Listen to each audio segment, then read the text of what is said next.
Good morning.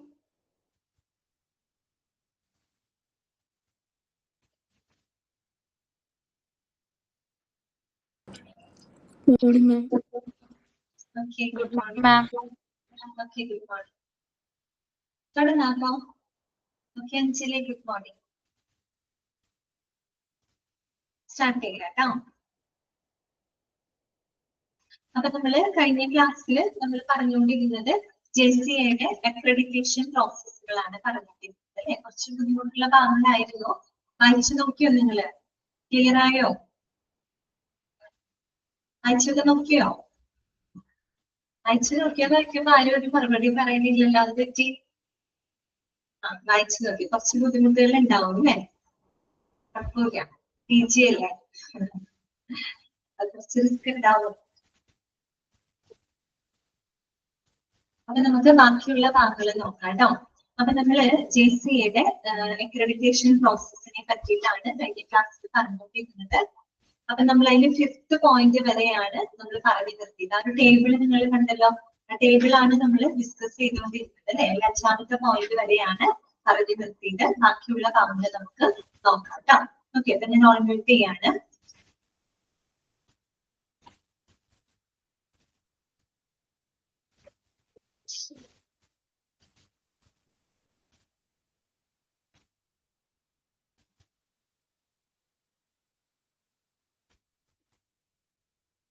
അപ്പോ നമ്മള് accreditation പ്രോസസ്സിനെ പറ്റി പറഞ്ഞു കഴിഞ്ഞപ്പോ തുടക്കം നമ്മൾ പറഞ്ഞു ആദ്യം എന്ത് ചെയ്യണം? Obtain JCA manual and begin accreditation process അല്ലെ. ആദ്യം നമ്മൾ എന്ത് ചെയ്യേണ്ടത്?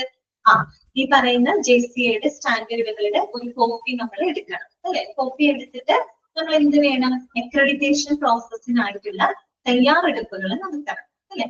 ആ തയ്യാറെടുപ്പുകളുടെ ഭാഗമായിട്ട് നമ്മൾ എന്ത് ചെയ്യുന്നുണ്ട്?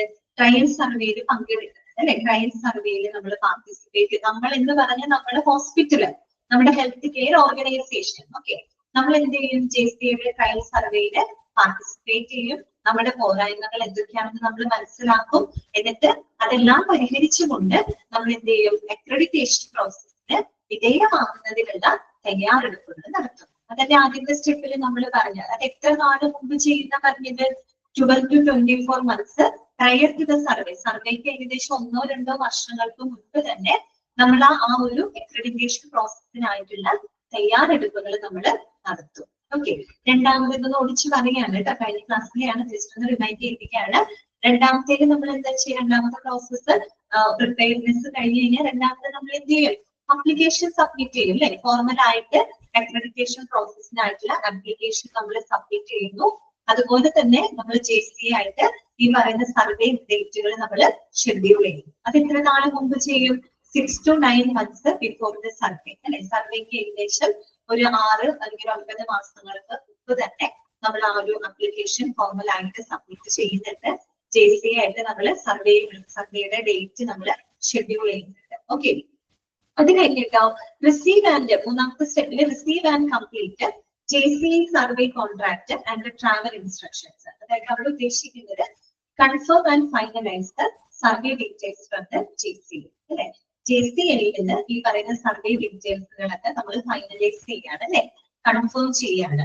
ഓക്കെ, അത് എത്ര നാൾ മുമ്പ് ചെയ്യും? 4 to 6 months prior to the survey. സർവേക്ക് ഏകദേശം ഒരു 4-6 മാസങ്ങൾക്ക് മുമ്പ് അങ്ങനെയുള്ള കാര്യങ്ങൾ നമ്മൾ ചെയ്തിരിക്കും. നാലാമത്തേല് JCA survey leader contact your organization to determine the survey agenda. JCA survey team അല്ലെ, സർവേ ടീം മെമ്പർ ആരെങ്കിലും ടീം ലീഡർ നമ്മുടെ ഹോസ്പിറ്റലിലോട്ട് വരും അല്ലെ. നമ്മുടെ ഓർഗനൈസേഷനുമായിട്ട് കോൺടാക്ട് ചെയ്യുകയും ആ സർവേ അജണ്ടകളൊക്കെ കൃത്യമായിട്ട് അവര് ഡിറ്റർമിൻ ചെയ്യും. അത് എത്ര നാൾ മുമ്പാ? 2 months ബിഫോർ സർവേ. സർവേക്ക് ഒരു 2 മാസം മുമ്പായിട്ട് കേട്ടോ. 2 മാസം മുമ്പ് നമ്മുടെ ടീം ലീഡർ നമ്മള് ഓർഗനൈസേഷനായിട്ട് കോൺടാക്ട് ചെയ്തിട്ട് സർവേ അജണ്ടകളെല്ലാം തന്നെ ഡിറ്റർമിൻ ചെയ്യും. ഓക്കെ ആണ്, കൺഫേം ചെയ്ത് എല്ലാം ഫൈനലൈസ് ചെയ്യാണ്. അത് കഴിഞ്ഞ് പിന്നെ നമുക്ക് എന്ത് ചെയ്യാം? അവർക്ക് പറയുന്ന സർവേ സ്റ്റാർട്ട് ചെയ്യാം അല്ലെ. അപ്പോ 5ാമത്തെയാണ് നമ്മൾ പറഞ്ഞു നിർത്തിയത്. 5ാമത്തെ പ്രോസസ്സിൽ എന്താണ്? JCA accreditation survey take place അല്ലെ. JCA accreditation survey take place on survey date.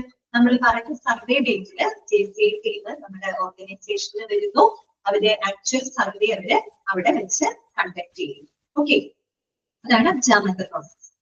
ആറാമത്തെ പ്രോസസ് എന്താണ്? ആറാമത്തെ പ്രോസസ് എന്ന് പറഞ്ഞാൽ സർവേക്ക് ശേഷമുള്ള കാര്യമാണ്. സർവേ അങ്ങനെ നടന്നു അല്ലെ, ആക്ച്വൽ സർവേ ഒക്കെ അവര് JCA ടീം വരുന്നു, നമ്മുടെ ഓർഗനൈസേഷനിൽ വരുന്നു, സർവേ കംപ്ലീറ്റ് ചെയ്യും. അതിനുശേഷം ആറാമത്തെ സ്റ്റെപ്പ് എന്ന് പറഞ്ഞാൽ എന്തായിരിക്കും? സർവേക്ക് ശേഷമുള്ള കാര്യമാണ് അല്ലെ. എന്താ നോക്കിയേ, receive accreditation decision and official survey findings report within 2 months after survey. അതായത് സർവേക്ക് 2 മാസങ്ങൾക്ക് ശേഷം എന്ത് ചെയ്യാണ്? അക്രഡിറ്റേഷൻ ഡിസിഷനും സർവേ ഫൈൻഡിങ്സ് റിപ്പോർട്ടുകളും നമ്മൾ റിസീവ് ചെയ്യാണ്. അതായത് സർവേ ടീം ഇവിടെ വന്ന് സർവേ നടത്തി അവര് പോവാണ്. അവര് സർവേയിലൂടെ ഒരുപാട് കാര്യങ്ങൾ അവര് കണ്ടെത്തിയിട്ടുണ്ടാവും അല്ലെ. അപ്പൊ അത്തരത്തിൽ അതിന് അക്രഡിറ്റേഷൻ ഡിസിഷൻ ഒക്കെ അവര് എടുത്തിട്ടുണ്ടാവില്ല. ആ ഒരു അക്രഡിറ്റേഷൻ ഡിസിഷനും പിന്നെ സർവേ ഫൈൻഡിങ്സ് റിപ്പോർട്ടുകളും ഈ സർവേക്ക് 2 മാസങ്ങൾക്ക് ശേഷം നമ്മൾ റിസീവ് ചെയ്യാണ്. ഓക്കെ, ഇത്രയുമാണ് അക്രഡിറ്റേഷൻ പ്രോസസ്സിൽ വരുന്നത്. 6 സ്റ്റെപ്സുകൾ മനസ്സിലായില്ലേ? ഓക്കെ അല്ലേ നിങ്ങൾക്ക്? ക്ലിയർ അല്ലേ? ഓക്കെ ആണല്ലോ. ഇനി അടുത്തത് ഇഫ് അക്രഡിറ്റേഷൻ ഈസ് അവാർഡഡ്. ഇനി അക്രഡിറ്റേഷൻ ലഭിച്ചു കഴിഞ്ഞാൽ അല്ലെ, അക്രഡിറ്റേഷൻ ലഭിച്ചു കഴിഞ്ഞാലുള്ള കാര്യങ്ങളാണ് 7ഉം 8ഉം പോയിന്റുകളായിട്ട് അവിടെ എഴുതിയിരിക്കുന്നത് കേട്ടോ. 7ാമത്തെ പോയിന്റ് നോക്കിയേ, submits revised application schedule triennial JCA accreditation resurvey. എന്താണ് അവിടെ ഉദ്ദേശിക്കുന്നത്? നമുക്കറിയാം അക്രഡിറ്റേഷൻ കിട്ടിക്കഴിഞ്ഞാൽ അതിനൊരു വാലിഡിറ്റി ഉണ്ട് അല്ലെ. സാധാരണ ഒരു അക്രഡിറ്റേഷൻ വാലിഡിറ്റി എന്ന് പറഞ്ഞാൽ എത്രയാണ്? അക്രഡിറ്റേഷൻ വാലിഡിറ്റി എന്ന് പറഞ്ഞത് ഈ 3 years ആണ് അല്ലെ. 3 വർഷം എന്തുണ്ടാവും? നമുക്ക് ആ ഒരു അക്രഡിറ്റേഷന്റെ വാലിഡിറ്റി ഉണ്ടാവും അല്ലെ. ആ ഒരു 3 വർഷം കഴിഞ്ഞ് കഴിഞ്ഞാല് വീണ്ടും നമ്മൾ റീ അക്രഡിറ്റേഷൻ പ്രോസസ്സ് നടത്തണം. ഈ പറഞ്ഞ അതേ പ്രോസസ്സുകൾ ഇങ്ങനെ ഓരോ 3 വർഷം കഴിയുമ്പോഴും കണ്ടിന്യൂ ചെയ്തുകൊണ്ടിരിക്കും അല്ലെ. നമുക്കിപ്പോ അക്രഡിറ്റേഷൻ കിട്ടി, ആ ഒരു അക്രഡിറ്റേഷൻ നമുക്ക് ഒരു 3 വർഷം അതിന് വാലിഡിറ്റി ഉണ്ട്. അപ്പൊ 3 വർഷം അങ്ങനെ കടന്നു പോകും. 3 വർഷങ്ങൾക്ക് ഇപ്പുറം വീണ്ടും നമ്മൾ ഇതേപോലുള്ള അക്രഡിറ്റേഷൻ പ്രോസസ്സിന് വീണ്ടും നമ്മൾ വിധേയമാവണം, റീസർവേ നടത്തണം. അങ്ങനെ ഇതിങ്ങനെ ഓരോ 3 വർഷം കൂടുമ്പോഴും കണ്ടിന്യൂ ചെയ്ത് സൈക്കിൾ ഇങ്ങനെ കണ്ടിന്യൂ ചെയ്ത് പോകും. ഇതാണല്ലോ സംഭവം. അപ്പൊ നോക്കുക, 7ാമത്തെ പറഞ്ഞത് ഇതാണ്, സബ്മിറ്റ്സ് റിവൈസ്ഡ് ആപ്ലിക്കേഷൻ ഷെഡ്യൂൾ ട്രൈലീനിയൽ. ട്രൈലീനിയൽ എന്ന് പറഞ്ഞാൽ എന്താണ്? 3 years എന്നാണ് ഉദ്ദേശിക്കുന്നത്. ട്രൈലീനിയൽ മീൻസ് 3 years. അപ്പൊ നിങ്ങൾ മനസ്സിലാക്കാം, അക്രഡിറ്റേഷൻ നമുക്ക് ലഭിച്ചു കഴിഞ്ഞാൽ that is valid for the 3 years. 3 വർഷത്തിന് അതിന് വാലിഡിറ്റി ഉണ്ട്. അപ്പൊ 3 വർഷം കഴിഞ്ഞാൽ എന്ത് ചെയ്യണം? റീ അക്രഡിറ്റേഷൻ നടത്തണം അല്ലെ. അതിന് വേണ്ടിയിട്ട് എന്ത് ചെയ്യണം? Submits revised application schedule triennial JCA accreditation resurvey. അപ്പൊ എന്ത് ചെയ്യണം? New survey date is scheduled every 3 years. അതിന് 3 വർഷം കഴിയുമ്പോൾ നമ്മളൊരു ന്യൂ സർവേ ഡേറ്റ് നമ്മൾ അവരുമായിട്ട് ഷെഡ്യൂൾ ചെയ്യണം. അതിന് വേണ്ടിയിട്ട് organisation has to submit the revised application. Organisation എന്ത് ചെയ്യണം?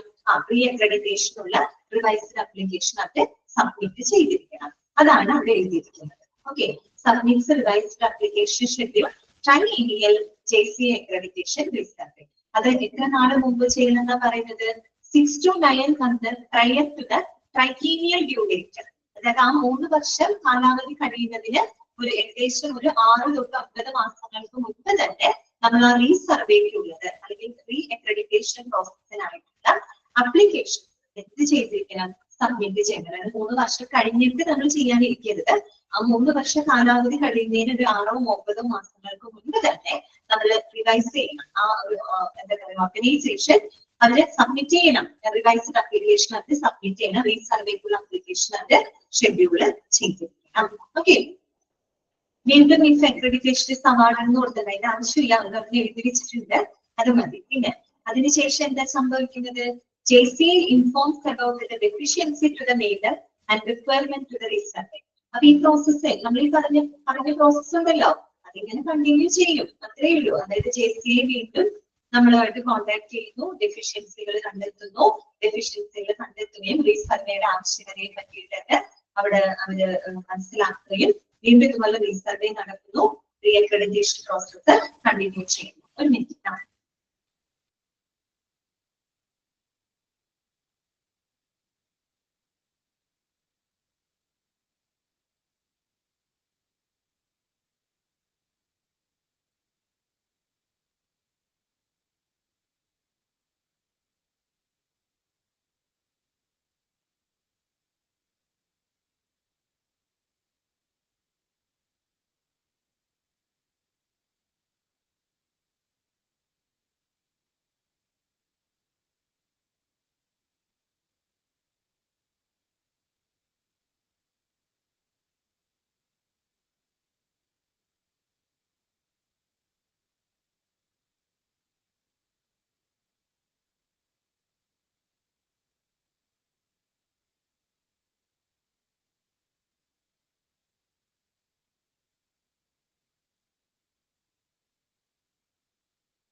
ഓക്കെ. അപ്പോ അതിനുശേഷം എന്ത് ചെയ്യണം? After making of the deficiencies on dates schedule കേട്ടോ. അങ്ങനെ ഡെഫിഷ്യൻസികളെല്ലാം തന്നെ മേക്കപ്പ് ചെയ്തതിനു ശേഷം വീണ്ടും സർവേ ഡേറ്റുകൾ നമ്മൾ ഷെഡ്യൂൾ ചെയ്തു. നമ്മൾ ഈ പറഞ്ഞ അക്രഡിറ്റേഷൻ പ്രോസസ് അവിടെ കണ്ടിന്യൂ ചെയ്ത് പോകും. ഓക്കെ ആണോ? ഇപ്പൊ മനസ്സിലായോ നിങ്ങൾക്ക് അക്രഡിറ്റേഷൻ പ്രോസസ് എന്താന്നുള്ളത്? ക്ലിയർ അല്ലേ? വേറൊന്നുമില്ല, ആദ്യം നമ്മൾ JCA സ്റ്റാൻഡേർഡുകൾ, ഇപ്പൊ നമ്മളൊരു ഹോസ്പിറ്റൽ ഓർഗനൈസേഷൻ ആണ്, നമുക്കൊരു JCA അക്രഡിറ്റേഷൻ വേണമെന്നുണ്ടെങ്കിൽ ആദ്യം നമ്മൾ എന്ത് ചെയ്യണം? അതിന് വേണ്ടി ഒരു പ്രിപ്പറേഷൻ ഉണ്ടാകണം അല്ലെ, തയ്യാറെടുപ്പുകൾ നടത്തണം. ഈ തയ്യാറെടുപ്പ് എന്ന് പറഞ്ഞു കഴിഞ്ഞാൽ അത് ശരിക്കും പറഞ്ഞ ഒരു 1-2 വർഷങ്ങൾക്ക് മുമ്പ് തന്നെ നമ്മൾ അതിന്റെ തയ്യാറെടുപ്പുകൾ നടത്തിയിരിക്കും. അപ്പൊ അതിന്റെ ഭാഗമായിട്ട് ആദ്യം നമ്മൾ JCA സ്റ്റാൻഡേർഡുകൾ എടുക്കുക, എന്നിട്ട് അതിന് വേണ്ടിയിട്ട് തയ്യാറെടുപ്പുകൾ നടത്താം കേട്ടോ. എന്തെങ്കിലും പോരായ്മകളൊക്കെ നമ്മുടെ ഓർഗനൈസേഷനിൽ ഉണ്ടെങ്കിൽ അതൊക്കെ കൃത്യമായിട്ട് മനസ്സിലാക്കാം. അപ്പൊ അതിനൊരു ഇതിന് ചെയ്യാവുന്ന ഒരു കാര്യം, നമുക്ക് JCA ട്രയൽ സർവേയിൽ പാർട്ടിസിപ്പേറ്റ് ചെയ്ത് അപ്പൊ നമുക്ക് അവരുടെ ഗൈഡൻസോട് കൂടി തന്നെ എന്തൊക്കെ പോരായ്മകൾ ഉണ്ടെന്ന് മനസ്സിലാക്കി അത് നമുക്ക് ഐഡന്റിഫൈ ചെയ്ത് പരിഹരിക്കാൻ പറ്റും. അതൊക്കെയാണ് നമ്മൾ നടത്തുന്ന തയ്യാറെടുപ്പുകൾ. അതിനുശേഷം ഒരു 6 to 9 months സർവേക്ക് മുൻപായിട്ട് നമ്മൾ ഫോർമൽ ആയിട്ട് അക്രഡിറ്റേഷൻ പ്രോസസ്സിന് വിധേയമാക്കുന്ന ആപ്ലിക്കേഷൻ സബ്മിറ്റ് ചെയ്യാം. സർവേ ഡേറ്റുകൾ അവരുമായിട്ട് ഷെഡ്യൂൾ ചെയ്യാം. ഈ സർവേ ഡേറ്റുകൾ ഷെഡ്യൂൾ ചെയ്താൽ കുറെ കാര്യങ്ങൾക്ക് നമുക്ക് ഫൈനലൈസ് ചെയ്യണം. ഓക്കെ. അതിനുശേഷം ഒരു 4-6 മാസങ്ങൾക്ക് മുമ്പ്, സർവേക്ക് 4-6 മാസങ്ങൾക്ക് മുമ്പ് നമ്മൾ JCA സർവേ ടീമുമായിട്ട് ആ ഒരു എന്താ പറയാ സർവേ ഡീറ്റെയിൽസുകളൊക്കെ ഫൈനലൈസ് ചെയ്യാം. അതിനുശേഷം 2 months ബിഫോർ സർവേക്ക് ഒരു 2 മാസം മുമ്പ് നമ്മുടെ സർവേ ടീമിലേക്ക് നമ്മൾ കോൺടാക്ട് ചെയ്യുകയും സർവേ അജണ്ടകൾ ഫൈനലൈസ് ചെയ്ത് കൺഫേം ചെയ്യുകയും ചെയ്യുന്നു. അങ്ങനെ നമ്മൾ പറഞ്ഞ പ്രകാരം പറഞ്ഞ ഡേറ്റില് സർവേ നടക്കും. ഓക്കെ. അങ്ങനെ സർവേ നടന്നു കഴിഞ്ഞാൽ സർവേക്ക് ശേഷം 2 മാസങ്ങൾക്ക് ശേഷം അവരുടെ JCAയുടെ അക്രഡിറ്റേഷൻ ഡിസിഷനും സർവേ റിപ്പോർട്ട് ഫൈൻഡിങ്സും നമ്മൾ റിസീവ് ചെയ്യുകയാണ്. അങ്ങനെ നമുക്ക് അക്രഡിറ്റേഷൻ ലഭിക്കുകയാണെന്ന് വിചാരിക്കാം. ലഭിച്ചു കഴിഞ്ഞാൽ നമുക്ക് 3 വർഷം അക്രഡിറ്റേഷന് വാലിഡിറ്റി ഉണ്ട്. നമ്മൾ അങ്ങനെ മുന്നോട്ട് പോകുന്നു. അത് കഴിഞ്ഞ് 3 വർഷം കഴിഞ്ഞ് കഴിഞ്ഞാൽ വാലിഡിറ്റി തീരും. അപ്പൊ അതിന് മുമ്പ് നമ്മൾ എന്ത് ചെയ്യണം? 3 വർഷം അവസാനിക്കുന്നതിന് ഒരു 6-9 മാസങ്ങൾക്ക് മുമ്പ് തന്നെ നമ്മൾ എന്ത് ചെയ്യണം? റീസർവേക്കുള്ള ആപ്ലിക്കേഷൻ നമ്മൾ സബ്മിറ്റ് ചെയ്യണം. സബ്മിറ്റ് ചെയ്ത് ഈ പറയുന്ന പ്രോസസ്സ് വീണ്ടും അവിടെ ഇങ്ങനെ റിപ്പീറ്റ് ചെയ്തുകൊണ്ടിരിക്കും. അങ്ങനെ ഒന്ന് ആലോചിച്ച് നോക്കിയാൽ നമ്മളിതിന് ഓരോ 3 വർഷം ഇങ്ങനെ അക്രഡിറ്റേഷൻ പ്രോസസ്സിന് വിധേയമാകുന്നതിലൂടെ നമ്മുടെ ക്വാളിറ്റി ഇമ്പ്രൂവ് ചെയ്ത് അവസാനം നല്ലൊരു അക്രഡിറ്റേഷനിലേക്ക് നമുക്ക് എത്താനായിട്ട് സാധിക്കും. ഓക്കെ, ക്ലിയർ ആണല്ലോ? അപ്പൊ ഇവിടെ നിങ്ങൾ നോട്ട് ചെയ്യേണ്ട കാര്യങ്ങൾ എന്താണെന്ന് വെച്ചാൽ, ഈ സർവേ ഡേറ്റ് എത്ര മാസങ്ങൾക്ക് മുമ്പാണ് ഓരോ പ്രോസസ്സ് നടത്തുന്നത്, അപ്ലിക്കേഷൻ എത്ര നാളുകൾക്ക് മുമ്പാണ് സബ്മിറ്റ് ചെയ്യുന്നത്, അല്ലെങ്കിൽ JCA ടീമിലേക്ക് നമ്മൾ കോൺടാക്ട് ചെയ്ത് സർവേക്ക് എത്ര നാൾ മുമ്പാണ് അല്ലെ, അങ്ങനെയൊക്കെ ഉള്ളതൊന്ന് നോട്ട് ചെയ്തിട്ട്. ഓക്കെ, മെയിൻ ആയിട്ടുള്ള ഭാഗങ്ങൾക്ക് കഴിഞ്ഞു. ഇനി നമുക്ക് പഠിക്കാനായിട്ടുള്ളത് അക്രഡിറ്റേഷൻ ടൈം ആണ് കേട്ടോ.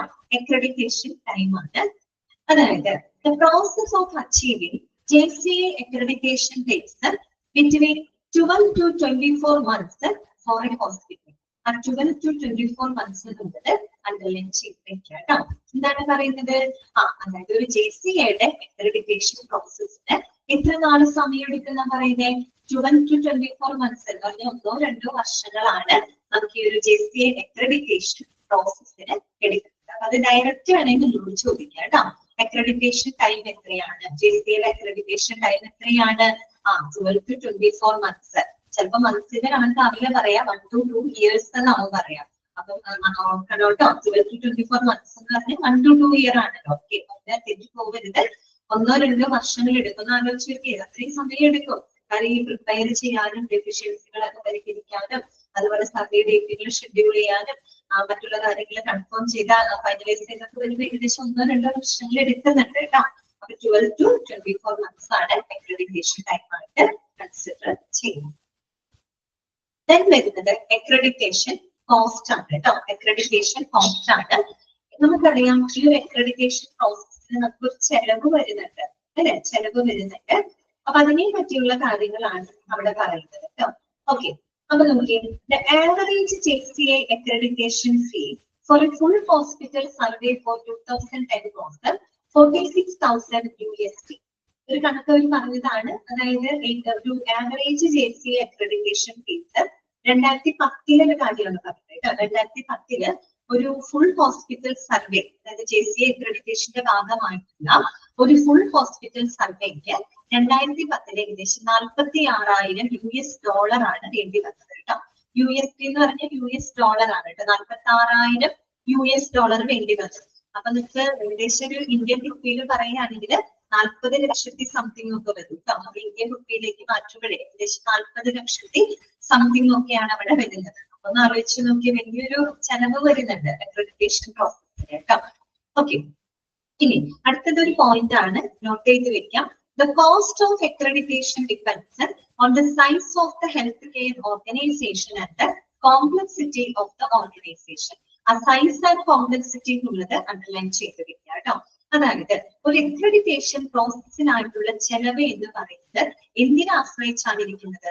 ഒന്ന് size and complexity of the health care organisation. അതായത് ഒരു ഹോസ്പിറ്റലിന്റെ സൈസിലും അവിടുത്തെ പ്രവർത്തനങ്ങളുടെ കോംപ്ലക്സിറ്റി സങ്കീർണതകൾക്ക് കൊണ്ടുമാണ് ഈ പറയുന്ന അക്രഡിറ്റേഷന്റെ ചെലവുകൾ നമ്മൾ തീരുമാനിക്കുന്നത്. ശരിയല്ലേ?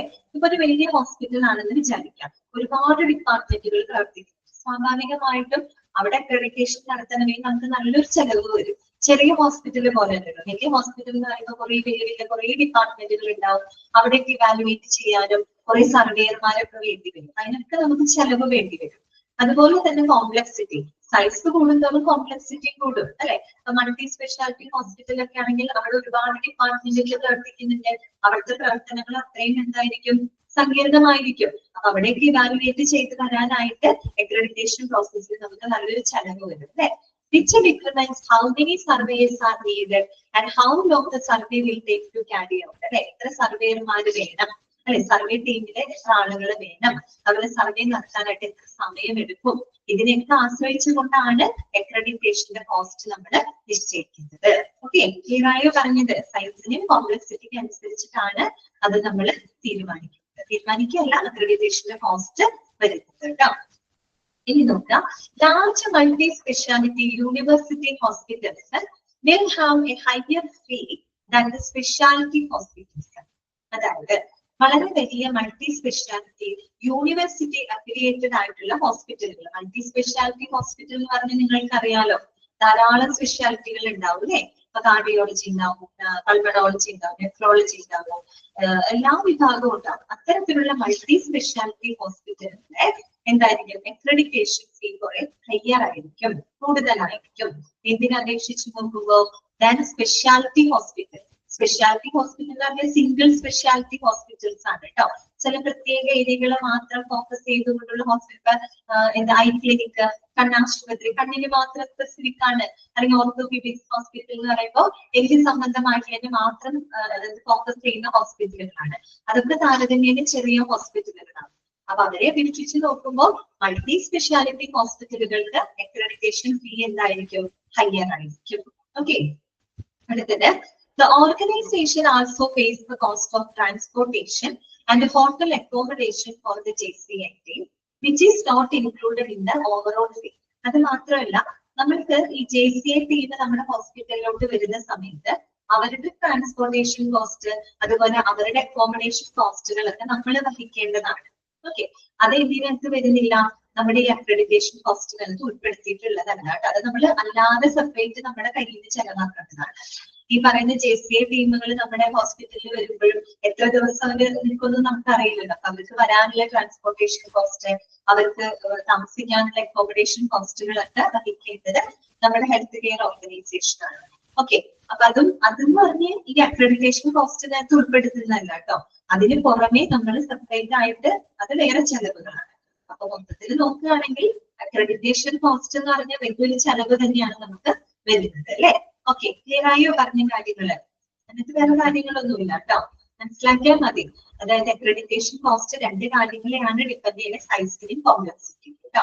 ഓക്കെ, പിന്നെ വേണമെങ്കിൽ ചോദിക്കാം, 2010 ഒരു ഫുൾ ഹോസ്പിറ്റൽ സർവേ ചെലവ് എത്രയായിരുന്നു ചോദിച്ചാൽ 46,000 USD ആണ് കേട്ടോ. USD മീൻസ് US$ ആണ് കേട്ടോ. ഏകദേശം നമ്മുടെ 40 ലക്ഷത്തി സംതിങ് ഒക്കെ ഇന്ത്യൻ റുപ്പിയിൽ പറയുകയാണെങ്കിൽ ഇത്രയും രൂപ വരും കേട്ടോ. അടുത്തതാണ് re accreditation process. Re accreditation പ്രോസസ്സിനെ പറ്റിയിട്ട് നമ്മൾ ഈ ടേബിളിനകത്ത് പറഞ്ഞതാണ് അല്ലെ. ആ കാര്യം തന്നെയാണ് ഇവിടെ എഴുതിയിരിക്കുന്നത് കേട്ടോ. JCA re-accreditation is required every 3 years following the original survey. അതായത് ആക്ച്വൽ സർവേ കഴിഞ്ഞ് 3 വർഷങ്ങൾ കഴിയുമ്പോൾ നമ്മൾ റീ അക്രഡിറ്റേഷൻ ആവശ്യമാണ്. അറിയാലോ, അക്രഡിറ്റേഷൻ 3 വർഷമേ വാലിഡിറ്റി ഉള്ളൂ. അപ്പൊ 3 വർഷം കഴിയുമ്പോൾ റീ അക്രഡിറ്റേഷൻ സർവേ അവിടെ നടത്തിയിരിക്കണം. ഇനി 6 to 9 months before the re-accreditation survey is due, the hospital should submit their revised application and schedule a JCA accreditation pre-survey. ഇവിടെ പറഞ്ഞില്ലേ, ടേബിളിൽ പറഞ്ഞ കാര്യമാണ്. 6 to 9 months prior to the triennial due date. ആ 3 വർഷം കഴിയുന്നതിന് ഒരു 6 or 9 മാസങ്ങൾക്ക് മുമ്പ് തന്നെ നമ്മൾ റീ അക്രഡിറ്റേഷൻ പ്രോസസ്സിനായിട്ടുള്ള അപ്ലിക്കേഷൻ സബ്മിറ്റ് ചെയ്യണം. അഥവാ റീസർവേക്കുള്ള എന്താ പറയാ അപ്ലിക്കേഷൻ സബ്മിറ്റ് ചെയ്തിരിക്കണം.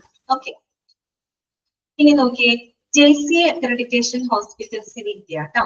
നമ്മുടെ ഇന്ത്യയിലെ JCAയുടെ അക്രഡിറ്റേഷൻ ഉള്ള ഹോസ്പിറ്റലുകളുടെ കുറച്ച് ലിസ്റ്റ് അവിടെ ചെയ്തിട്ടുണ്ട്. നമ്മൾ ഡിപ്ലോമയിൽ പഠിച്ചിട്ടുണ്ട്. നമ്മുടെ ഇന്ത്യയിലെ ഏകദേശം 21 ഹോസ്പിറ്റലുകൾക്കാണ് JCAയുടെ അക്രഡിറ്റേഷൻ ലഭിച്ചിട്ടുള്ളത്. ഏതാനും ചിലത് മാത്രം അവിടെ കൊടുത്തിട്ടുണ്ട് കേട്ടോ. നോക്കി, ആദിത്യ ബിർല മെമ്മോറിയൽ ഹോസ്പിറ്റൽ പൂനെ നമ്മുടെ കേരളത്തിലുണ്ട്. Ahalia foundation eye hospital Palakkad. Okay, അതിന് JCA അക്രഡിറ്റേഷൻ ഉള്ള ഹോസ്പിറ്റലാണ് കേട്ടോ കേരളത്തിലെ. Ahalia foundation eye hospital Palakkad, പിന്നെ Alexis multi speciality hospital Nagpur, apex heart institute Ahmedabad, Apollo Glen hospital Kolkata, Apollo hospital Chennai, Apollo hospital Hyderabad, Aster Medcity Kochi. നമ്മുടെ കൊച്ചിയിലുള്ള ആസ്റ്റർ മെഡിസിറ്റി ഇല്ലേ, അതിന് JCAയുടെ അക്രഡിറ്റേഷൻ കേരളത്തില് 2 എണ്ണത്തിന്റെ കൊടുത്തിട്ടുണ്ട് കേട്ടോ. അഹാലിയ ഫൗണ്ടേഷൻ ഐ ഹോസ്പിറ്റലും പിന്നെ ആസ്റ്റർ മെഡിസിറ്റി കൊച്ചി അറിഞ്ഞിരുന്നാൽ മതി. ഇനി നമുക്ക് ലാസ്റ്റ് നോക്കാം, comparison of NABH with JCA കേട്ടോ. നിങ്ങളിപ്പോ JCAയും പഠിച്ചു, NABH പഠിച്ചു അല്ലെ. അപ്പൊ ഈ NABH JCAയും തമ്മിലുള്ളൊരു കമ്പാരിസൺ ആണ് ഇനി നമ്മളിവിടെ പഠിക്കുന്നത്. ഈ കമ്പാരിസൺ എന്ന് പറയുമ്പോൾ അതിൽ സിമിലാരിറ്റീസ് ഉണ്ട്, ഡിഫറൻസസ് ഉണ്ട്, പിന്നെ ഈ 2 അക്രഡിറ്റേഷൻ കൊണ്ടുള്ള ബെനിഫിറ്റുകളെ പറ്റിയൊക്കെയാണ് അവിടെ കൊടുത്തിരിക്കുന്നത് കേട്ടോ. അപ്പൊ ഓരോന്ന് എന്താണെന്നുള്ളത് ഫസ്റ്റ് പോയിന്റ് ഇതാണ്. NABH is propagated by the QCI, an Indian product. Underline ചെയ്യാൻ important ആണ്. Diaries. JCA is the international arm of American JCAHO. എന്താണ് പറയുന്നത്? പഠിച്ച കാര്യമാണ് അല്ലെ. NABH എന്ന് പറഞ്ഞാൽ it is an Indian product. National അല്ലെ, നമ്മുടെ ഇന്ത്യൻ പ്രോഡക്റ്റ് ആണ്. That is propagated by the Quality Council of India. പഠിച്ചിട്ടില്ലേ? ഇതിനകത്ത് തന്നെ പഠിച്ചിട്ടുണ്ട് അല്ലെ. NABH ആരാണ് പ്രൊപ്പഗേറ്റ് ചെയ്യുന്നത്? Quality council of India. നമ്മുടെ സെൻട്രൽ ഗവൺമെന്റിന്റെ തന്നെ നമ്മുടെ ഇന്ത്യയുടെ സ്റ്റാൻഡേർഡ് മേക്കിംഗ് ബോർഡാണ് അല്ലെ ക്വാളിറ്റി കൗൺസിൽ ഓഫ് ഇന്ത്യ. അവരുടെ കീഴിൽ പ്രവർത്തിക്കുന്ന ഒരു ഓട്ടോണോമസ് ബോഡിയാണ് ഇതിന് നമ്മുടെ NABH അല്ലെ. അത് ഇന്ത്യൻ പ്രോഡക്റ്റ് ആണ്. ഓക്കെ, അതേസമയം JCA അങ്ങനെയല്ല. JCA എന്ന് പറഞ്ഞ ഇന്റർനാഷണൽ അക്രഡിറ്റേഷൻ ബോഡിയാണ് അല്ലെ. It is an international arm of American JCAHO. JCAHO എന്ന് വെച്ചാല് joint commission accreditation health care organisation ആണ് കേട്ടോ. എന്തെങ്കിലും എഴുതിച്ചോളൂ. Joint commission accreditation of health care organisation കേട്ടോ. JCAHO joint commission accreditation of health care organisation. അതിനെ മനസ്സിലാക്കിയാൽ മതി. JCA is the international accreditation body ആണെന്നുള്ളത് മനസ്സിലാക്കി വെക്കാം. NABH എന്ന് പറഞ്ഞു കഴിഞ്ഞാല് നമ്മുടെ ഇന്ത്യൻ പ്രോഡക്റ്റ് ആണ്. That is propagated by the quality council of India. Okay, അതാണ് ഒന്നാമത്തെ വ്യത്യാസം. അത് വ്യത്യാസമാണ് പറഞ്ഞത് കേട്ടോ. അടുത്തത് രണ്ടാമത്തെ പോയിന്റ് നോക്കിയേ. Both are divided into patients and administrative sections of health care. അതായത് both are divided into patients and administrative sections of health care എന്ന് പറഞ്ഞ എന്ത് ഉദ്ദേശിക്കുന്നത്? ഡിവിഷൻ ഓഫ് സ്റ്റാൻഡേർഡ്സിനെ പറ്റിയിട്ടാണ് അവിടെ പറയുന്നത്. NABHന്റെ സ്റ്റാൻഡേർഡുകളുടെയും JCA സ്റ്റാൻഡേർഡുകളുടെയും ഡിവിഷൻസിനെ പറ്റിയിട്ടാണ് പറയുന്നത്. രണ്ടിലും എന്ത് ഡിവിഷൻസ് ഉണ്ട്? പേഷ്യന്റ് സെന്റേർഡ് ഡിവിഷൻസ് ഉണ്ട്, പിന്നെ ഓർഗനൈസേഷൻ സെന്റേർഡ് ഡിവിഷൻസ് ഉണ്ട്. രണ്ടിലും വരുന്നില്ലേ? പേഷ്യന്റ് സെന്റേർഡ് ഡിവിഷൻസ് ഉണ്ട്, ഓർഗനൈസേഷൻ സെന്റേർഡ് ഡിവിഷൻസ് ഉണ്ട്. അതാണ് അവിടെ പറഞ്ഞിരിക്കുന്നത്. Both are divided into patients, that means patient centred സ്റ്റാൻഡേർഡുകൾ ഉണ്ട്, and administrative sections of health care, that means hospital management organisation സംബന്ധമായിട്ടുള്ള സ്റ്റാൻഡേർഡുകളും രണ്ടിലും വരുന്നുണ്ട്. രണ്ടിലും കോമൺ ആയിട്ട് വരുന്നുണ്ട്. ഓക്കെ, അത് സിമിലാരിറ്റിയാണ്. മൂന്നാമത്തെ പോയിന്റ് നോക്കിയേ, majority standards for both are same. Similarity ആണ്. രണ്ടിന്റെ സ്റ്റാൻഡേർഡുകൾ എടുക്കുകയാണെങ്കിൽ, NABH സ്റ്റാൻഡേർഡ് എടുക്കുകയാണെങ്കിലും JCA സ്റ്റാൻഡേർഡുകൾ എടുക്കുകയാണെങ്കിലും മെജോറിറ്റി സ്റ്റാൻഡേർഡ്സുകളും സെയിം ആണ്, ഒരുപോലെയാണ് കേട്ടോ. ഇനി in JCI not all objective elements are mandatory, whereas for NABH they are mandatory, which make it tougher to achieve. ഇനി JCAയിലെ ഒബ്ജക്റ്റീവ് എലമെന്റ്സുകൾ എന്ന് പറഞ്ഞാൽ അത് മാൻഡേറ്ററി അല്ല, നിർബന്ധമില്ല. നിർബന്ധമില്ല എന്ന് വെച്ചാൽ എല്ലാം ഇംപ്ലിമെന്റ് ചെയ്യുന്നത് നിർബന്ധമില്ല. അതേസമയം NABHന്റെ ഒബ്ജക്റ്റീവ് എലമെന്റ്സ് അങ്ങനെയല്ല. NABHന്റെ സ്റ്റാൻഡേർഡുകൾ അല്ലെങ്കിൽ ഒബ്ജക്റ്റീവ് എലമെന്റ്സ് അത് മാൻഡേറ്ററി ആണ്, നിർബന്ധമായിട്ടും പാലിച്ചിരിക്കണം. അതുകൊണ്ട് തന്നെ which makes it tougher to achieve ചെയ്യാനായിട്ട് ബുദ്ധിമുട്ടാണ്. NABHന്റെ ആ ഒരു എന്താ പറയാ മീൻസ് അക്രഡിറ്റേഷൻ അത് ടഫർ ടു അച്ചീവ് ആണ് കേട്ടോ, ലഭിക്കാനായിട്ട് കുറച്ച് ബുദ്ധിമുട്ടുണ്ട്. ഓക്കെ, ക്ലിയർ ആയോ പറഞ്ഞത്? അപ്പൊ രണ്ടിന്റെ സ്റ്റാൻഡേർഡുകൾ ഏകദേശം നോക്കിക്കഴിഞ്ഞാൽ സെയിം ആണ്. JCAയുടെ ഒബ്ജക്റ്റീവ് എലമെന്റ്സ് എല്ലാം മാൻഡേറ്ററി അല്ല, പക്ഷെ NABHന്റെ ഒബ്ജക്റ്റീവ് എലമെന്റ്സുകൾ എല്ലാം മാൻഡേറ്ററി ആണ്, നിർബന്ധമാണ് കേട്ടോ. ഓക്കെ, നമ്മൾ ജസ്റ്റ് കമ്പാരിസൺ ആണ് പറയുന്നത്. കമ്പാരിസൺ എന്ന് പറയുമ്പോൾ അതിൽ സിമിലാരിറ്റീസും ഡിഫറൻസസും എല്ലാം വരുന്നുണ്ട് കേട്ടോ. നാലാമത്തെ പോയിന്റ് ഇതാണ്, a comparative study shows that NABH standards are at par with JCA. At par എന്ന് വെച്ചാൽ എന്താ, എക്വിവാലന്റ് എന്നുള്ള അർത്ഥമാണ് കേട്ടോ, സെയിം ആണെന്നുള്ള അർത്ഥമാണ് കേട്ടോ.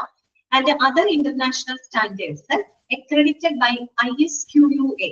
ISQUA എന്താണ്, കഴിഞ്ഞ ക്ലാസ്സിൽ പറഞ്ഞു അല്ലെ, international society for quality in health care ആണ് അല്ലെ.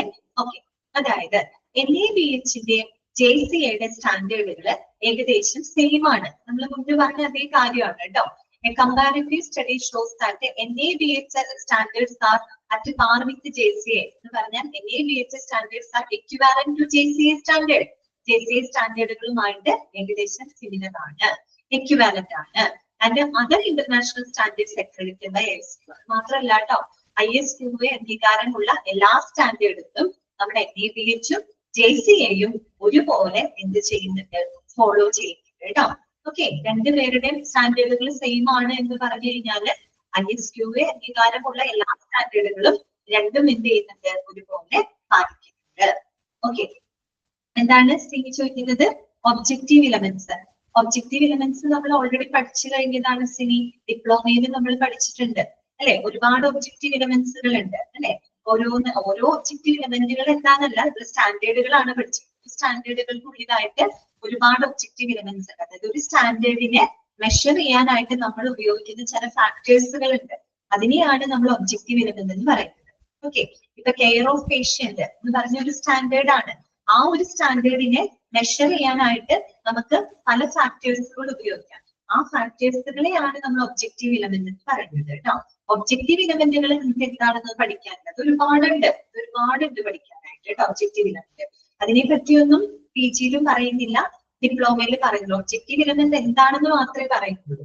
പിന്നെയും പറയുന്നത് സ്റ്റാൻഡേർഡുകളെ പറ്റിയിട്ടാണ് കേട്ടോ. നമ്മൾ ഓരോ സ്റ്റാൻഡേർഡിനെ മെഷർ ചെയ്യാനായിട്ട് നമ്മൾ ചില ഫാക്ടേഴ്സുകൾ ഉപയോഗിക്കും. ആ ഫാക്ടേഴ്സിനെയാണ് ഒബ്ജക്റ്റീവ് എലമെന്റ്സ് എന്നതുകൊണ്ട് ഉദ്ദേശിക്കുന്നത് കേട്ടോ. ഓക്കെ, അപ്പോ മാൻഡേറ്ററി അല്ല, നിർബന്ധം എന്നാണ് കേട്ടോ. മാൻഡേറ്ററി എന്ന് പറഞ്ഞു കഴിഞ്ഞാൽ നിർബന്ധം. ഇപ്പൊ JCAയുടെ objective elements are not mandatory എന്നാ പറയുന്നത്. നിർബന്ധമില്ല, ഒബ്ജക്റ്റീവ് എലമെന്റ്സുകൾ എല്ലാം അവിടെ പാലിച്ചിരിക്കണമെന്ന് നിർബന്ധമില്ല. അത് ഒബ്ജക്റ്റീവ് എലമെന്റ്സ് മാൻഡേറ്ററി അല്ല. അതേസമയം NABHന്റെ ഒബ്ജക്റ്റീവ് എലമെന്റ്സ് മാൻഡേറ്ററി ആണ്, നിർബന്ധമാണ്. ഒബ്ജക്റ്റീവ് എലമെന്റ്സുകൾ എല്ലാം തന്നെ ഫോളോ ചെയ്തെങ്കിൽ മാത്രമേ NABHന്റെ അക്രഡിറ്റേഷൻ അവിടെ ലഭിക്കുകയുള്ളൂ. ഓക്കെ, ക്ലിയർ ആയോ പറഞ്ഞത്?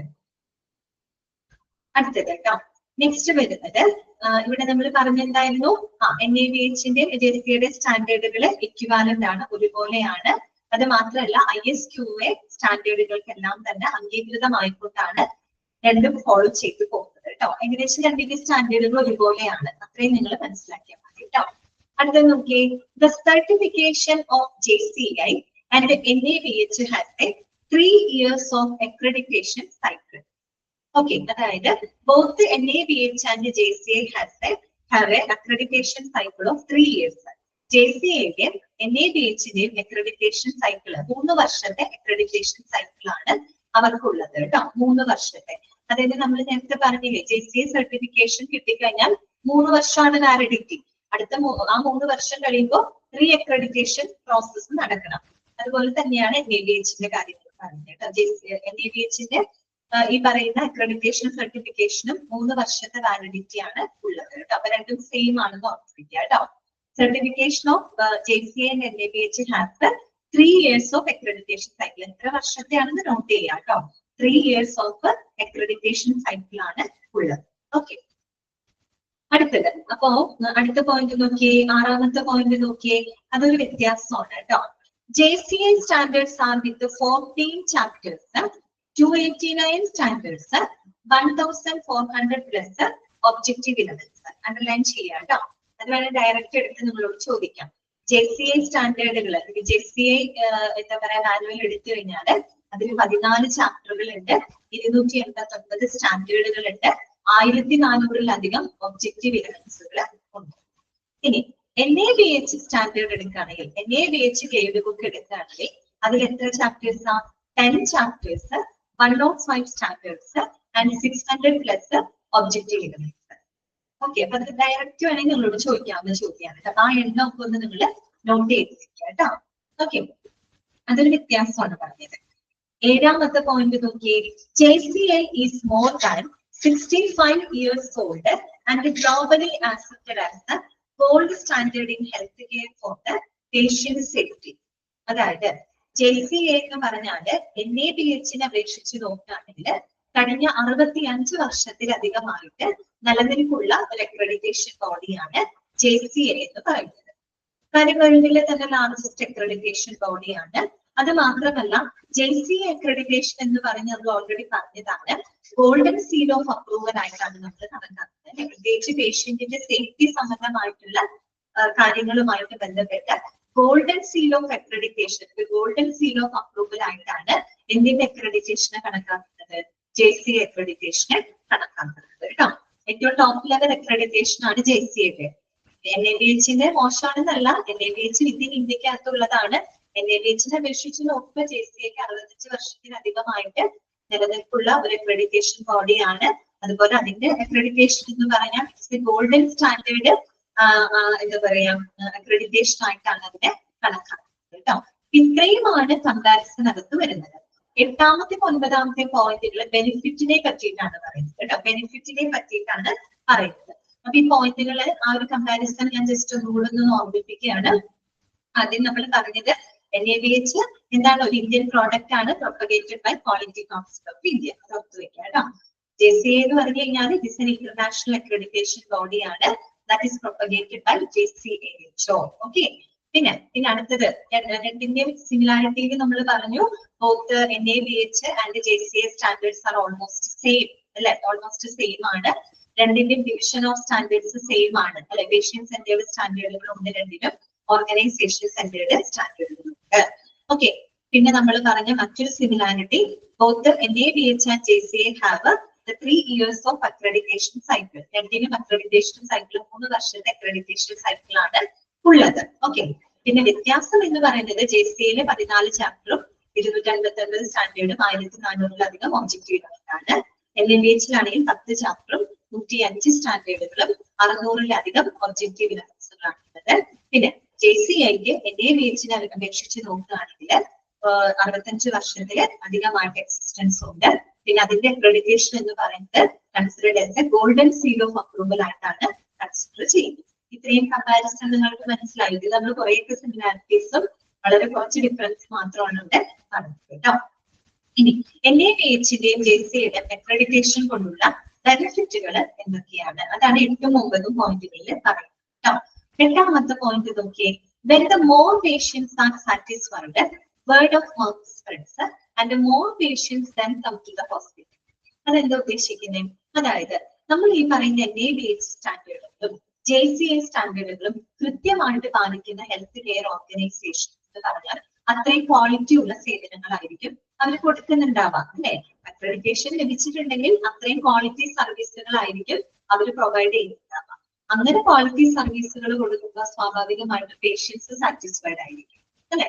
അപ്പൊ ആ ഒരു സെന്റൻസിൽ പേഷ്യന്റ് സാറ്റിസ്ഫാക്ഷൻ ഇമ്പാക്റ്റിനെ പറ്റിയിട്ടാണ് നമ്മൾ പറഞ്ഞത് കേട്ടോ. ഇത്തരം സ്റ്റാൻഡേർഡുകൾ പാലിക്കുന്ന ഹോസ്പിറ്റൽസ് എന്ന് പറഞ്ഞാൽ അത്രയും നല്ല ക്വാളിറ്റി സേവനങ്ങളായിരിക്കും കൊടുക്കുന്നുണ്ടാവാം. അത്രയും ക്വാളിറ്റി സേവനങ്ങൾ കൊടുക്കുമ്പോൾ പേഷ്യൻസ് അത്രയും സാറ്റിസ്ഫൈഡ് ആയിരിക്കും. ഓക്കെ, പിന്നെ 9ാമത് നോക്കിയേ, due to adherence of NABH and JCI, there comes a training of doctors, nurses and all the staff of the hospital, which leads to the quality process complaints, which results in better patient satisfaction. ഈ പറഞ്ഞ same കാര്യമുണ്ട് കേട്ടോ. അതായത് NABH JCI സ്റ്റാൻഡേർഡുകളൊക്കെ പാലിക്കപ്പെടുന്ന ഹോസ്പിറ്റലുകൾ എന്ന് പറയുമ്പോൾ അവിടുത്തെ doctors ആയിക്കോട്ടെ, സ്റ്റാഫുകൾ ആയിക്കോട്ടെ, മറ്റനുബന്ധ മെഡിക്കൽ സ്റ്റാഫുകൾക്കൊക്കെ ആവശ്യത്തിനുള്ള ട്രെയിനിങ്ങുകൾ ലഭിക്കുന്നുണ്ട്, പരിശീലനങ്ങൾ ലഭിക്കുന്നുണ്ട്. ആ പരിശീലനങ്ങൾക്ക് അനുസരിച്ചുകൊണ്ടാണ് അവർ ക്വാളിറ്റി സർവീസുകൾ കൊടുക്കുന്നത്. അങ്ങനെ ക്വാളിറ്റി സർവീസുകൾ കൊടുക്കുന്നതിലൂടെ നമുക്ക് എന്ത് ചെയ്യാൻ പറ്റും?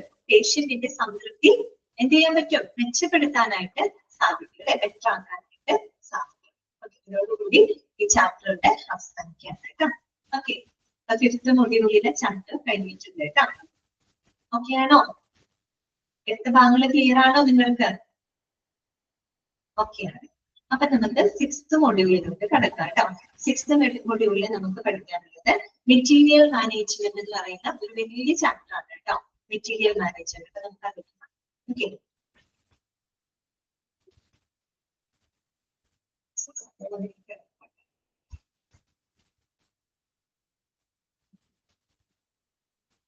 Material management first chapter.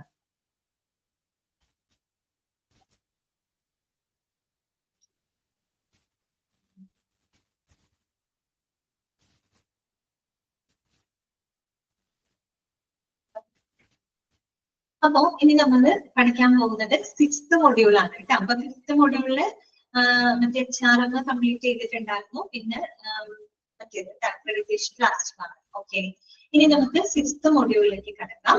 6th മൊഡ്യൂളില് first chapter ആണ് കേട്ടോ. ഇതാണ് മെറ്റീരിയൽസ് മാനേജ്മെന്റ്.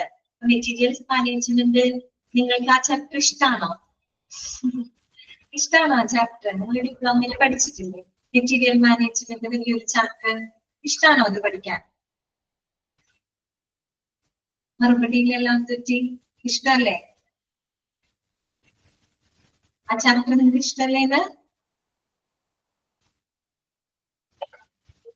സനിലക്ക് ഇഷ്ടമാണോ ചാപ്റ്റർ മെറ്റീരിയൽ മാനേജ്മെന്റ്?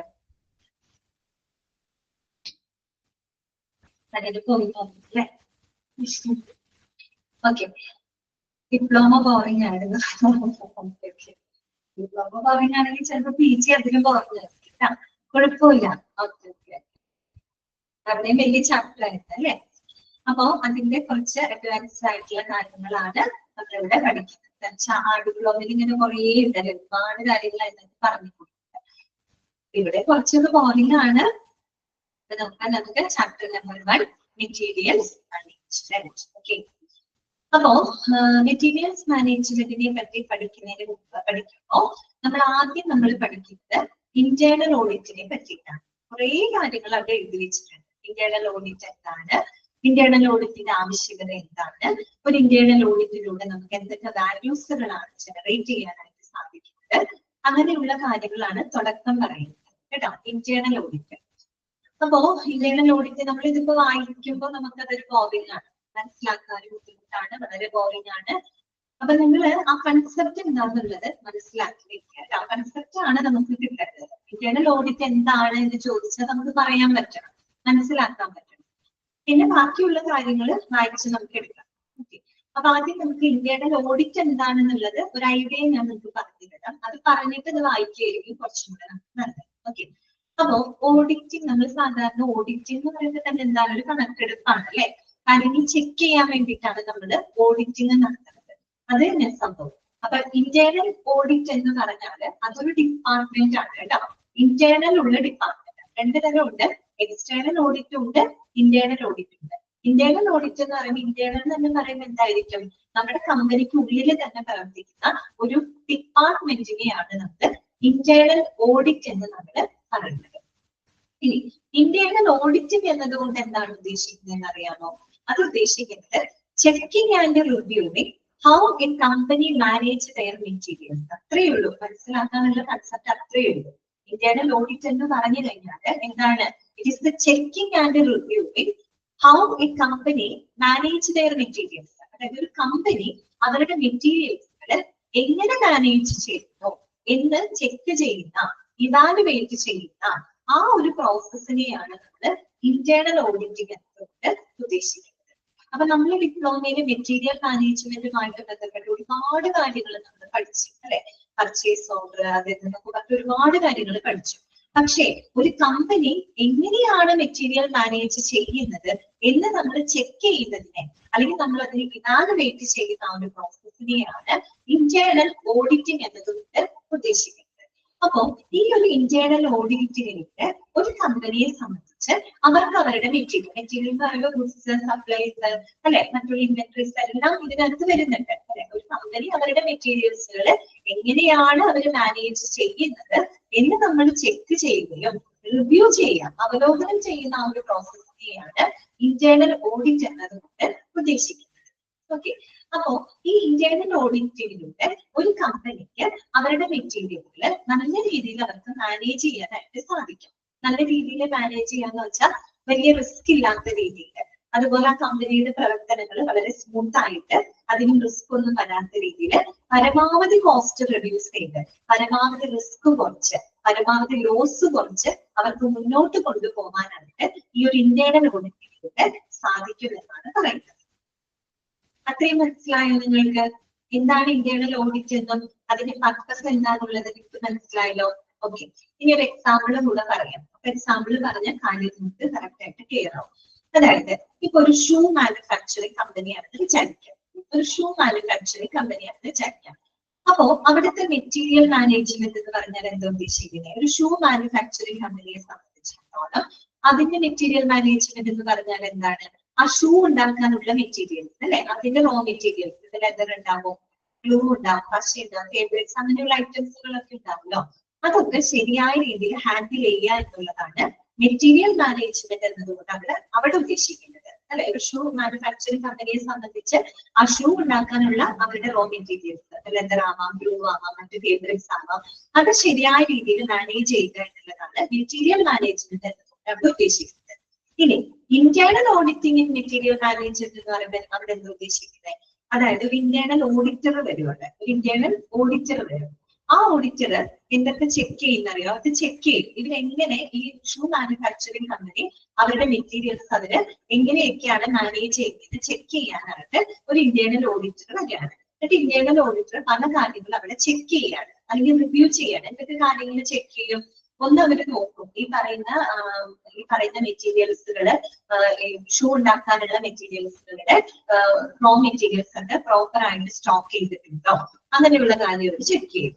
അതുപോലെ തന്നെ ഈ പറയുന്ന വേസ്റ്റ് വരാതെ അല്ലെങ്കിൽ തെറ്റ് ഒഴിവാക്കാനായിട്ട് എന്തൊക്കെ കൺട്രോൾ മെഷേഴ്സ് ആ മാനുഫാക്ചറിംഗ് കമ്പനി എടുത്തിട്ടുണ്ട്, അങ്ങനെയുള്ള കാര്യങ്ങൾ അവര് ചെക്ക് ചെയ്യും. അതുപോലെ നമ്മൾ ഈ ഷൂ ഉണ്ടാക്കാൻ ഉപയോഗിക്കുന്ന എല്ലാ റോ മെറ്റീരിയൽസും അവർ വളരെ ഇഫക്റ്റീവ് ആയിട്ട് അവർ ഉപയോഗിക്കുന്നുണ്ടോ, അങ്ങനെയുള്ള കാര്യങ്ങളും ഈ ഇന്റേണൽ ഓഡിറ്റർ വന്ന് ചെക്ക് ചെയ്യും അല്ലെങ്കിൽ റിവ്യൂ ചെയ്യും. അതാണ് ഇന്റേണൽ ഓഡിറ്റിംഗ് എന്നത് ഉദ്ദേശിക്കുന്നത്. ഓക്കെ ആണോ? മനസ്സിലായോ പറഞ്ഞത്?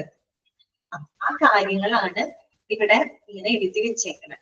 ഓക്കെ, ഇവിടെ എഴുതി വെച്ചേക്കുന്ന ഇന്റേണൽ ഓഡിറ്റിനെ പറ്റിയിട്ടുള്ള കാര്യങ്ങൾ. ആ കൺസെപ്റ്റ് നിങ്ങൾ മനസ്സിലാക്കിയാൽ മതി. ഇനി നമുക്ക് വായിക്കാം കേട്ടോ. അപ്പൊ നോക്കാം ഇന്റേണൽ ഓഡിറ്റ്. അപ്പൊ വളരെ സിമ്പിൾ ആയിട്ടുള്ള ഒരു കാര്യമാണ് ഇന്റേണൽ ഓഡിറ്റ് എന്ന് പറഞ്ഞിരിക്കുന്നത് കേട്ടോ. അപ്പൊ നോക്കി, internal audit is the department or N organisation of people within A company. Internal ആയതുകൊണ്ടാണ് വിത്തിൻ എ കമ്പനിയിൽ എടുത്തു പറഞ്ഞത് കേട്ടോ. Okay, within a company that is tasked with providing unbiased, independent reviews of systems, business organizations and the process. അപ്പൊ നിങ്ങൾ internal audit എന്ന് പറഞ്ഞാൽ അതൊരു ഡിപ്പാർട്ട്മെന്റ് ആണ്.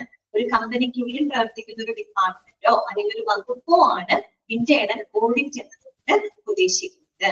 അപ്പൊ അവരുടെ ഫംഗ്ഷൻ, അവരുടെ റോൾ എന്ന് പറഞ്ഞാൽ എന്താണ്?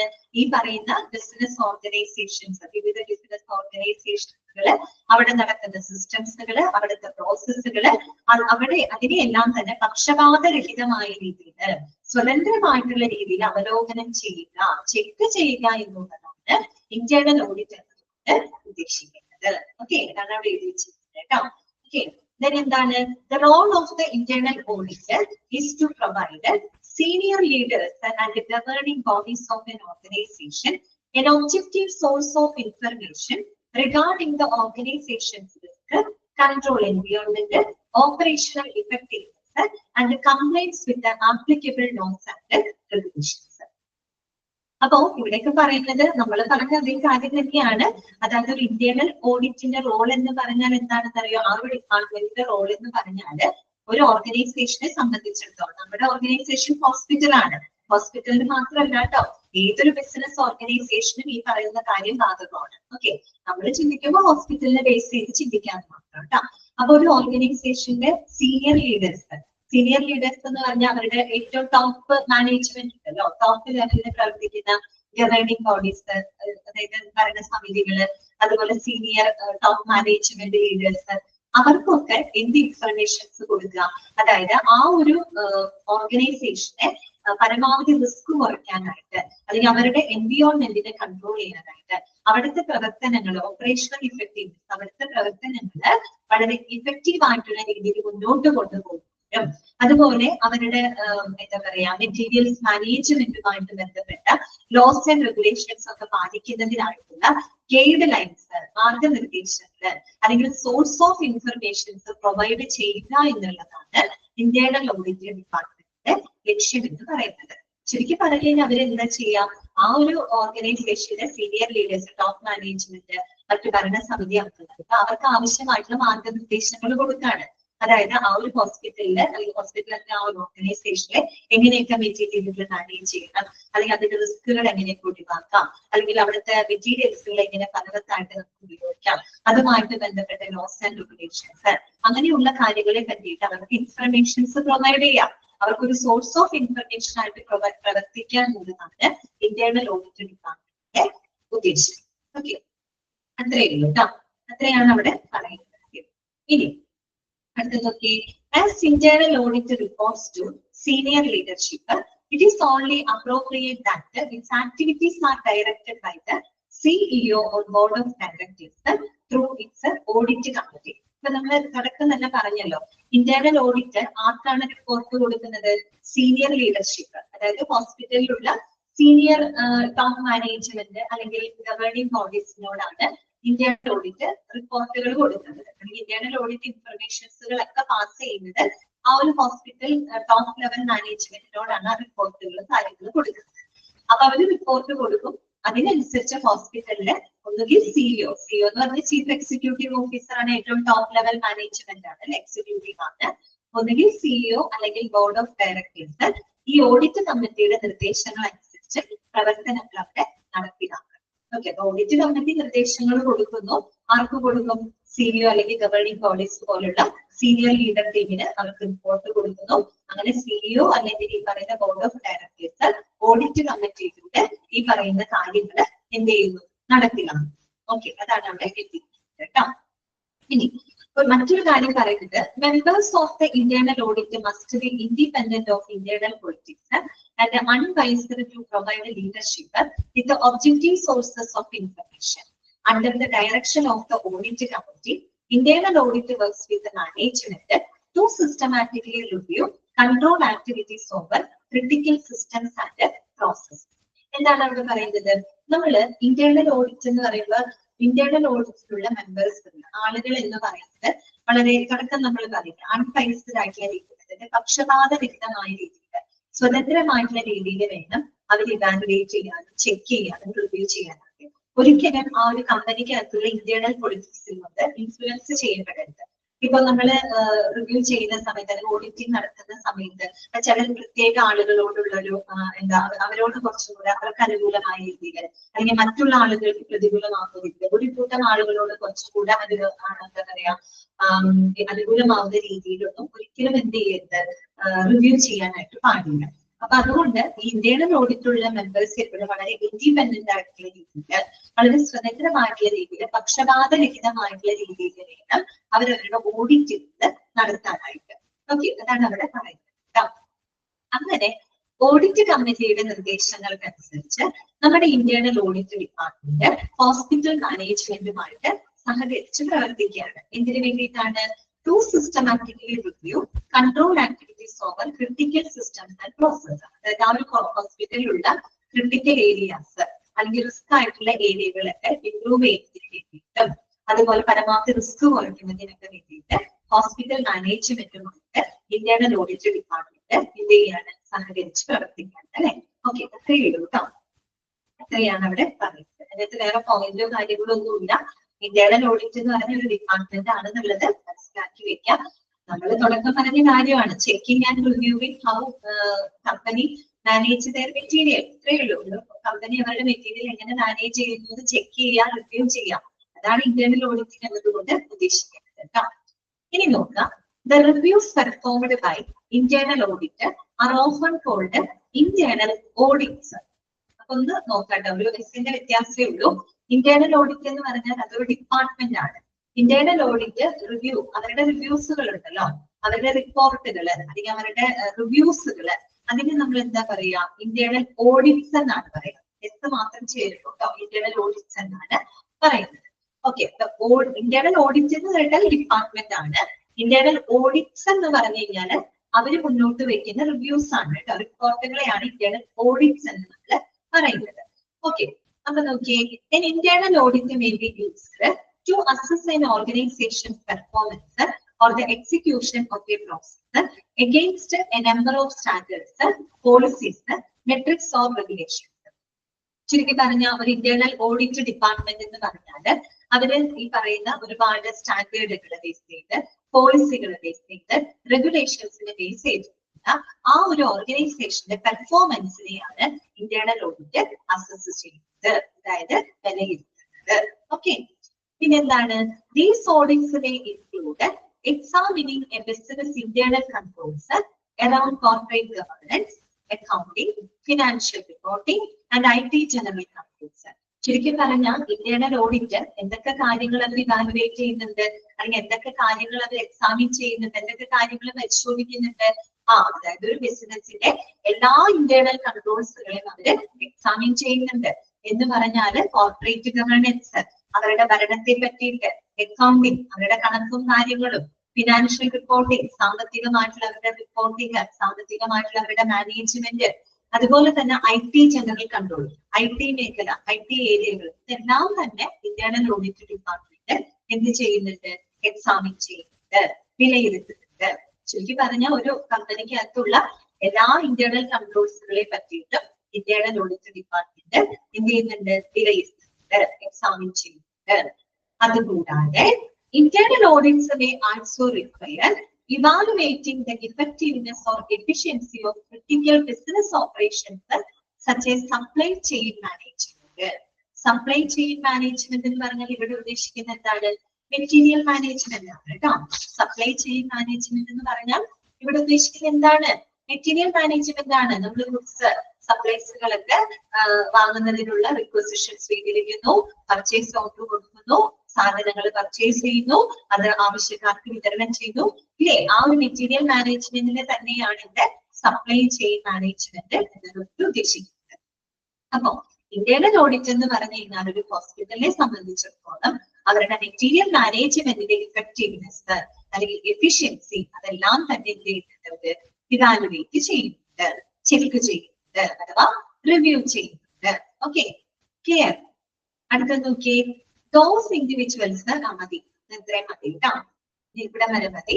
നെക്സ്റ്റ് പേജ് നമുക്ക് അടുത്ത ക്ലാസ്സിൽ എടുക്കാം. അപ്പൊ ഇത്രയും ഇതൊന്ന് വായിച്ചു നോക്കാം, നിങ്ങൾ ആ കൺസെപ്റ്റ് മാത്രം മനസ്സിലാക്കി വെക്കുക കേട്ടോ. ഓക്കെ, അപ്പൊ ഇന്റേണൽ ഓഡിറ്റ് ഒരു ഡിപ്പാർട്ട്മെന്റ് ആണ്. അവര് മുന്നോട്ട് വെക്കുന്ന റിവ്യൂസിനെ ഇന്റേണൽ ഓഡിറ്റ്സ് എന്നാണ് പറയുക. പിന്നെ ഇന്റേണൽ ഓഡിറ്റിലെ മെമ്പേഴ്സുകൾ വളരെ സ്വതന്ത്രമായിട്ട്, ഇൻഡിപെൻഡന്റ് ആയിട്ട്, പ്രത്യേകിച്ച് കമ്പനിക്കകത്തുള്ള ഇന്റേണൽ പൊളിറ്റിക്സിലൊന്നും ഇൻഫ്ലുവൻസർ ആവാതെ വേണം അവരവരുടെ ഇവാലുവേഷൻ നടത്താനായിട്ട്. ഓക്കെ, ഇത്രയൊക്കെയുള്ള കാര്യങ്ങളാണ് അവിടെ മനസ്സിലാക്കാൻ കേട്ടോ. അപ്പൊ അൺമ്യൂട്ട് ചെയ്യാണ്. എന്റെ ക്ലാസ്സിൽ എന്തെങ്കിലും ഡൗട്ടുകൾ ഉണ്ടെങ്കിൽ ചോദിക്കാം.